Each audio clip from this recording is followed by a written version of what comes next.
Earlier this night, Carolyn Stoddard woke from a strange and disturbing dream in which she saw an empty coffin in her father's grave. She related this dream to a young man named Jeb Hawks, and he became even more disturbed by it than she. He went to the grave with a companion and discovered the coffin was not empty. Instead, to his horror, he saw the corpse of Paul Stoddard staring up at him with a vengeful smile. It was almost as though Paul Stoddard had remained buried alive all this time, just waiting for Jeb to come and open his coffin. I can understand why Jeb was so terrified. So can I. But I hope Jeb had presence of mind enough to put the coffin back in the grave and cover it. Did he? Jeb said we had to burn it. And so you burned it? And Jeb thinks that has solved the problem. Yes. You don't think so? No, my dear, I do not. That seems to amuse you.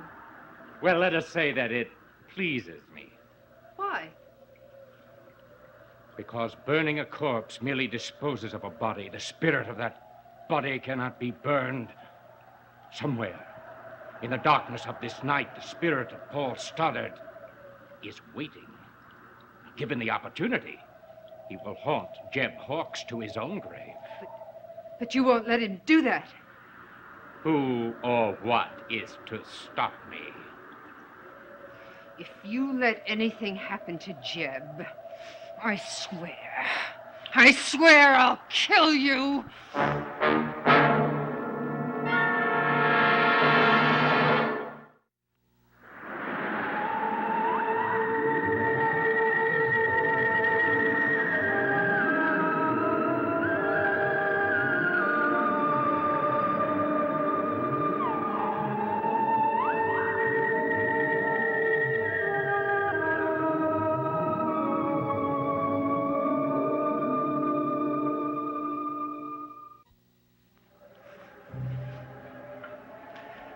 Take your hands off.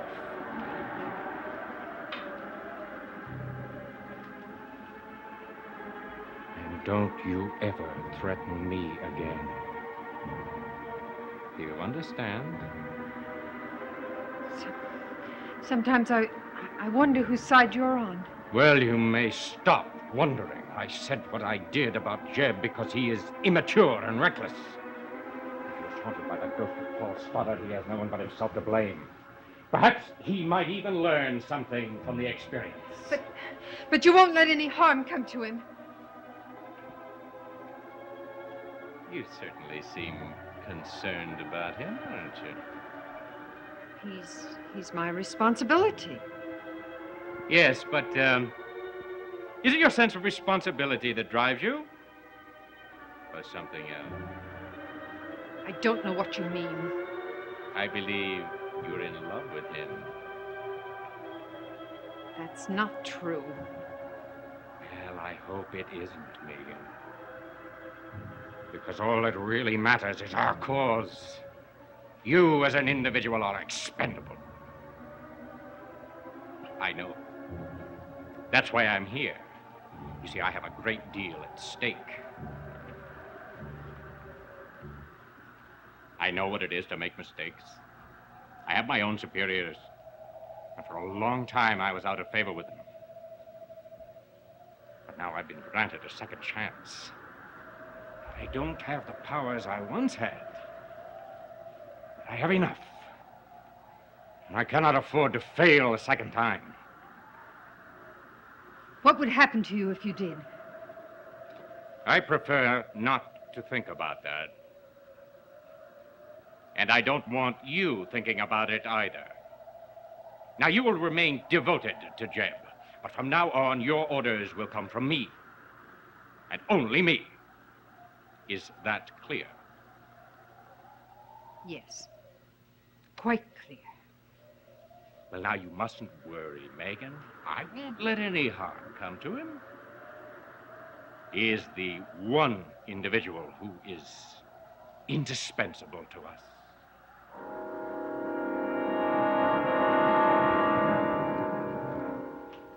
I wasn't expecting to hear from you, but I'm delighted, of course. Yes, by all means, as soon as possible. Tonight is fine. No, there's no problem. I look forward to it. See you then.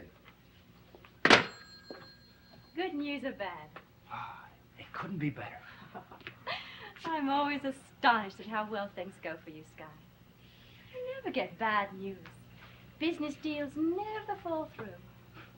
What is your secret, anyway? I guess I'm just lucky. No, I know what it is. You're irresistible. Nobody can say no to you. Oh.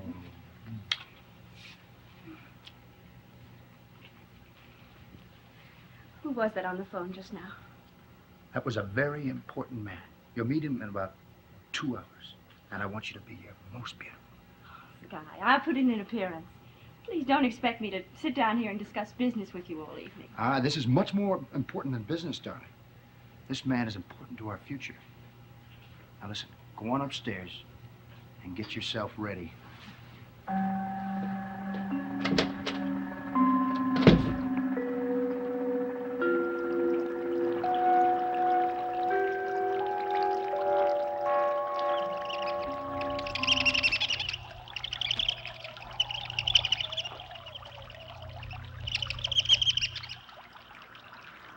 Someone there? I've been looking forward to seeing you again. We have a great deal to talk about. I'll have nothing to do with you. You are a traitor. Jeb is going to make you pay for your betrayal. Oh, and I would like to be there when he does. He has already exacted his punishment. He hasn't told you? Then I shall have to tell you myself. No, I don't want to stay here with you. I'm afraid you have no choice. Let go of me. Don't be afraid, Megan. Let go of me or I'll wake up the whole house. Look at me. No, I won't. Look into my eyes.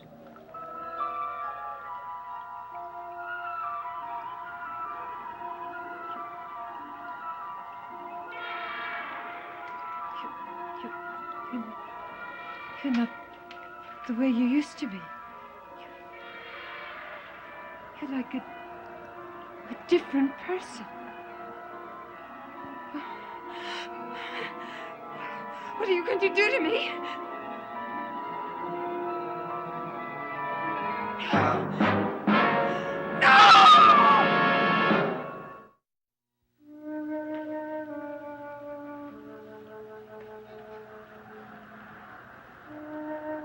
You still want to go inside the house? I want to stay here with you. And what about Jeb? How do you feel about him? I have no need for Jeb anymore. Only for you. You are willing to help me? Yes. Now, there must be a way of destroying Jeb, and I want you to tell me who it is and what it is. What you want to know is written somewhere in the book.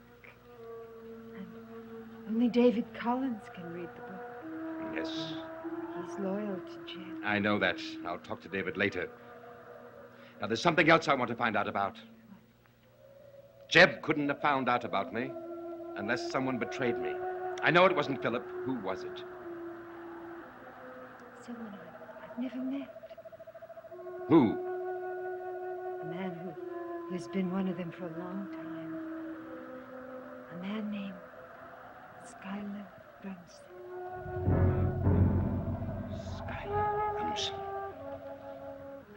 Now things are beginning to make a little sense. You are to go in the house and tell no one that you saw me. Do you understand? I want to stay here with you. We will see a great deal of each other, but I have things that are very important to do. Now go.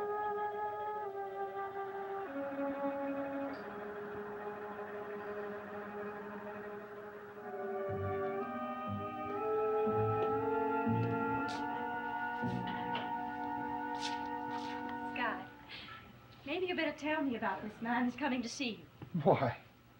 Because I've never seen you so nervous. It's really not like you. You're usually so calm about business matters. I can't stress how important this man is. In a way, he is directly responsible for all the success I've had. Oh, I can't believe that. Why, everyone knows you're a self-made man. You'll see what I mean when you meet him. All right.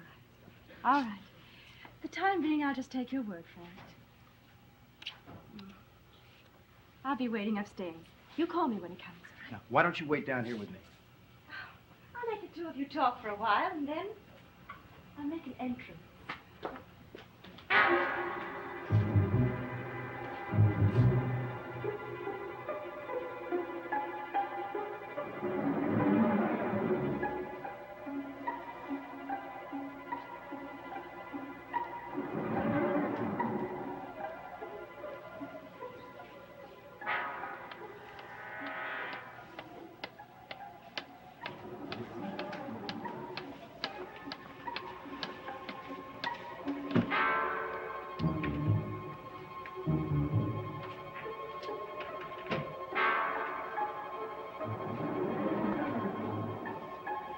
Angelique.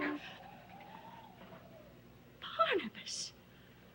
Barnabas, what are you doing here? You promised me you'd never come back. I had to see you again. Don't you know how dangerous it is for me? If my husband were to catch you here, I'd be ruined. In my present state, I should be able to get out without being seen. Why, what are you talking about? You, of all people, should see what's happened to me. How did it happen? Why? It happened the same way as it did a long time ago. Why is the reason I'm here. I don't understand. Jeb found out about me. From your husband. From my husband? Oh, Barnabas, that's absurd. He is one of them. He is a Leviathan and has been for years. Angelique! You've got to get out of here. I'm right here, darling. Darling, in the excitement, I almost completely forgot the gift I had for you. Gift? You remember that art gallery in Boston? Yes, yes, of course. You were in love with this at the time. Oh. What's the matter? Has it lost its charm? Oh, no. Oh, no, it's very beautiful. Are you feeling all right? I'm fine, darling. Oh, it's just that something about your thoughtfulness always touches me so deeply. Ah, our guest has arrived. Come down as soon as you can, will you?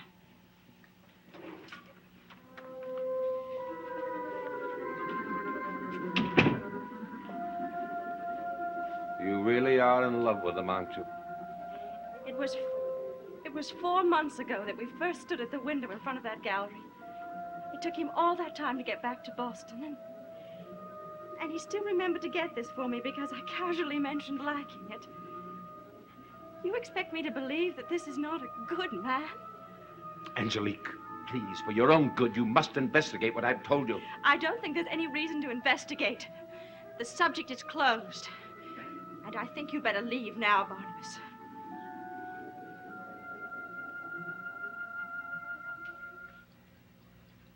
This reorganization you've spoken of, will it mean that I'll be operating more in the open? No, not necessarily more in the open. The fewer people who know you're one of us, the better. But in certain matters, I will be relying more heavily on your advice and your judgment. In that case, this may be the time to ask you something else. What? This is the one part of my life I've been unable to share with my wife. I'd like to be able to. You want her to become one of us? Yes, as soon as possible. Well, now, you are aware that not everyone is susceptible. Yes, but my feeling is that she will be. Well, I'll let you know after I see her. I can sometimes tell simply by looking at a person. Sorry to take so long, darling.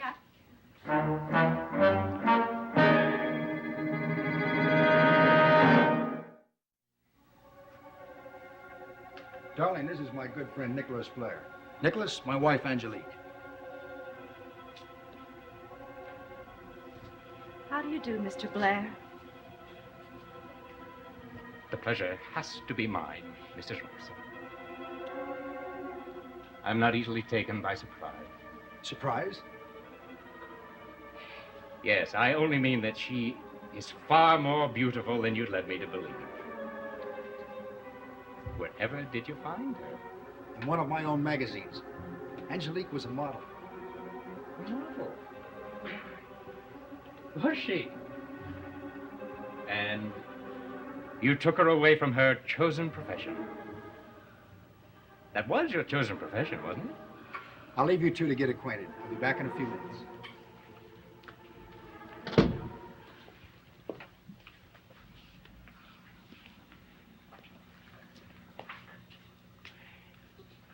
At the risk of sounding banal, it's a small world, isn't it? It's too small for both of us, Nicholas. I imagined that you were completely convinced you'd never see me again. Yes, I was. I really don't think that I have ever seen such a look of shock on your face. Now, is it because your husband and I are such good friends? Or merely the sight of me? It's both. How long have you and my husband been friends? Oh, for a long, long time. You seem to be at a loss for words. How uncharacteristic. Oh, I had begun to believe that through Sky, I could escape my past. No one ever does, my dear. You know that. Perhaps I could have. If only he hadn't deceived me. Oh, well, of course, he's known all about you from the beginning. I mean, what you are. No, I was so determined to leave my past life. I saw no reason to tell him. What are you laughing at? You! How typically female. You overlook your own deception, but you're furious about his.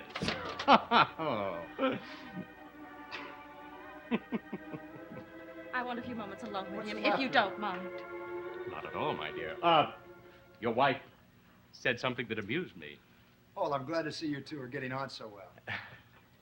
Sky, I wonder if it would be all right if I make one important call. Of course. There's a phone right here in the study. Sky, the secret I told you concerning Barnabas Collins and the people he was involved with. Did you repeat that to anyone? No. No, I didn't. You're lying. You told Jeb Hawks about it, didn't you? I don't even know Jeb Hawks. Never mind. It's frightening enough to know that you know Nicholas Blair. The man who is responsible for all your success. Just how much do you owe him for that, Sky? Angelique, I don't know what suddenly happened to you.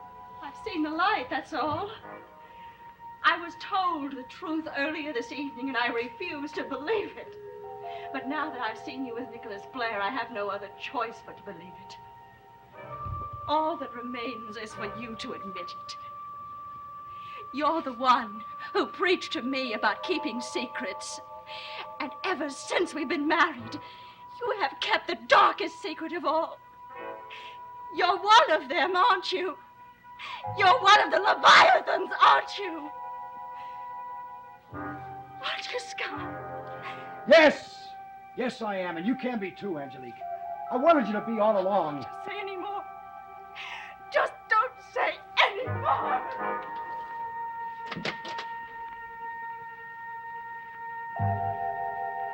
Don't bother to tell me. I heard every word. I don't understand what's happened. Does she know you from somewhere? Yes. She does, but there is no time to tell you now where it was or when. We are faced with an emergency. You mean she must become one of us immediately? I mean that she can never become one of us. It is impossible. And because of the way she now feels about you, she can only be our enemy, our very dangerous enemy. What are you saying? You have a decision to make, Sky. Angelique or us. No, sir, I don't choose to make that decision. Well, then I'll make it for you. What are you doing? I assume that your position and your way of life are very dear to you. Yes, of course.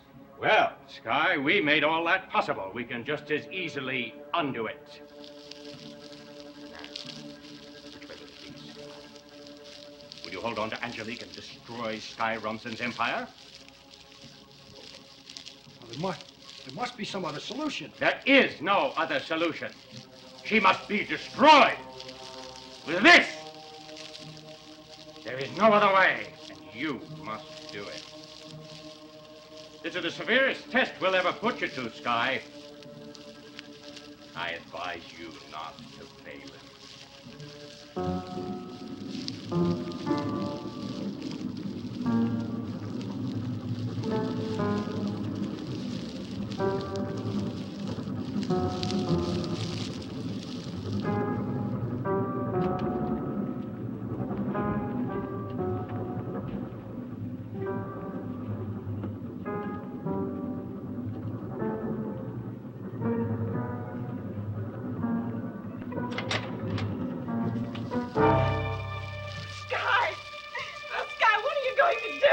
Angelique, I wanted it to work out. I really wanted you to be with me, and I'm sorry you can't. Goodbye, Angelique. No! Stanley, no!